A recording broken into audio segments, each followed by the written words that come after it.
알기 쉬운 생활법령 이야기를 나눠보도록 하겠습니다. 자, 요즘 해외여행 가시는 분들 굉장히 많으시죠? 연간 2천만 명이 넘는 사람들이 해외여행을 떠난다고 하는데요. 해외여행을 갈 수 없는 국가도 있다는 것 혹시 알고 계십니까?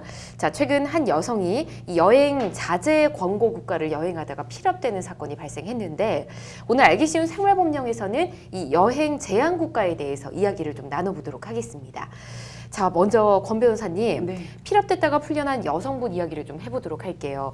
이 여성분이 어떻게 해서 이 여행 제한 국가까지 가게 됐는지 좀 알 수 네. 있을까요? 네, 이 여성은 세계 여행 중이셨다고 합니다. 네. 원래는 유럽을 거쳐서 아프리카로 갔다가 지난 4월에 부르키나파소에 입국했다가 피랍이 됐다고 합니다. 네.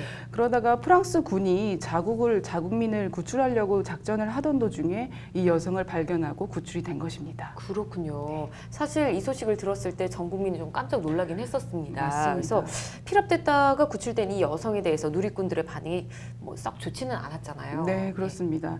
일부 누리꾼들은 장 씨가 정부가 자제하라고 한 그 지역을 왜 여행을 했냐 이렇게 이야기하시면서 네. 위험한 지역을 더군다나 홀로 여행했다 이런 부분 때문에 많이 들끓고 있습니다. 그렇죠. 특히나 이 여성이 정부가 3단계 적색 경보를 내린 말리도 여행한 것으로 알려져서 더욱더 분노가 들끓었습니다. 그렇군요.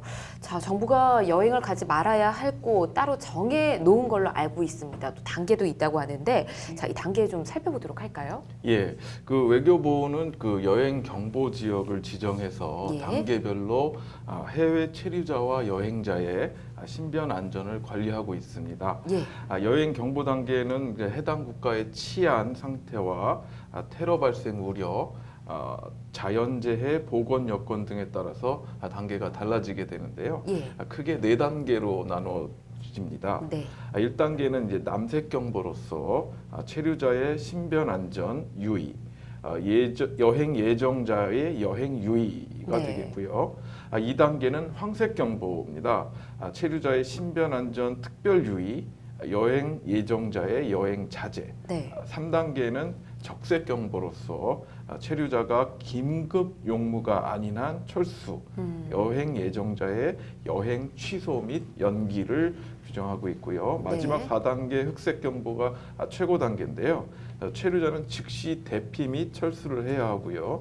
여행 예정자의 여행 금지로 규정되어 있습니다. 네. 자, 4단계로 지금 나눠서 설명해 주셨는데 앞서 이제 이 여성분은 3단계까지 네. 간 거니까 좀 네. 많은 수위 높은 곳을 간 건 사실인 것 같습니다.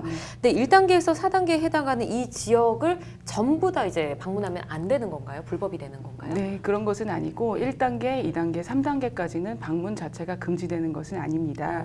다만 적색 경보 3단계 지역부터는 원칙적으로 위험 지역이다라고 분류해서 여행 목적으로는 방문하지 말라 이렇게 당부하고 있을 뿐입니다. 그래서 1, 2, 3단계 지역에 국적 우리나라 사람들이 간다고 해서 불법이 되는 것은 아닙니다. 그렇지만 4단계는 다릅니다. 4단계는 법으로 방문이 금지되고 있고 만약에 4단계 지역을 방문하시게 되면 형사처벌이 되는데 여권법 위반으로 1년 이하의 징역 또는 1,000만 원 이하의 벌금형에 처해지게 됩니다. 네. 즉 여행금지 규정을 어기고 해당 지역을 가실 경우에는 그 지역을 찾았다는 것만으로도 징역형을 살게 되실 수 있습니다. 네. 사실 또 이렇게 세계 여행 하시는 분들 같은 경우는 뭐 어떤 대륙을 간다던가 네. 이렇게 하면 뭐 꼼꼼하게 알아보지 않으면 이 나라를 가도 되는지 안 되는지 좀 헷갈릴 수도 있을 것 같긴 합니다. 네. 워낙에 나라들이 많잖아요. 예, 하지만 현재 외교부는 그 홈페이지를 통해서 이 여행 경보 단계에 따른 국가들을 공지하고 있습니다. 그리고 예. 최소한 어느 지역에 가게 되면은 예. 그 지역에 뭐 숙소라든가 그 숙식을 검색할 수밖에 없기 때문에 네. 이런 여행 금지 내지는 자제 지역을 몰랐다라는 것은 사실 좀 납득하기는 어렵죠. 현재 이제 외교부가 지정한 흑색 경보 지역을 살펴보면 예. 그 리비아와 이라크, 소말리아, 아프가니스탄, 예멘, 시리아 그리고 필리핀 일부 지역인데요.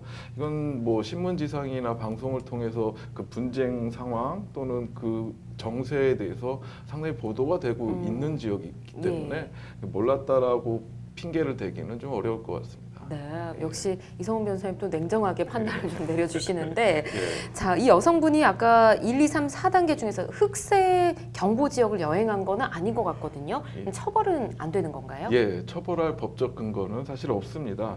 우리나라 헌법이 뭐 여행 이전의 자유를 보장하고 있기 때문에 네. 어느 지역을 여행하는 것은 자유에 보장된 내용이라고 하겠지요. 하지만 이 흑색 경보 지역 같은 경우에는 극히 위험한 지역이라서 이제 지정이 돼 있는 것인데요.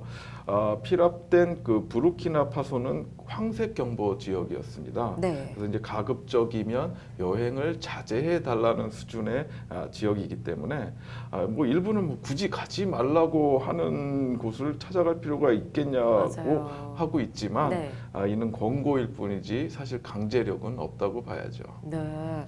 본인의 좀 신변 안전을 위해서도 좀 조심하는 네. 게 좋지 않았을까 싶긴 합니다.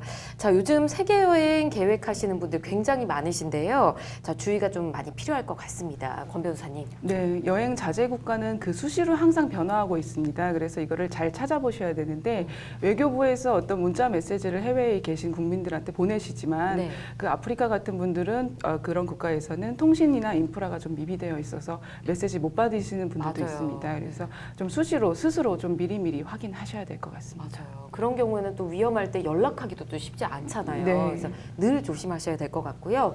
정부도 이번 사건을 계기로 이 해외 여행객 보호 시스템을 한층 강화하기로 했다고 합니다.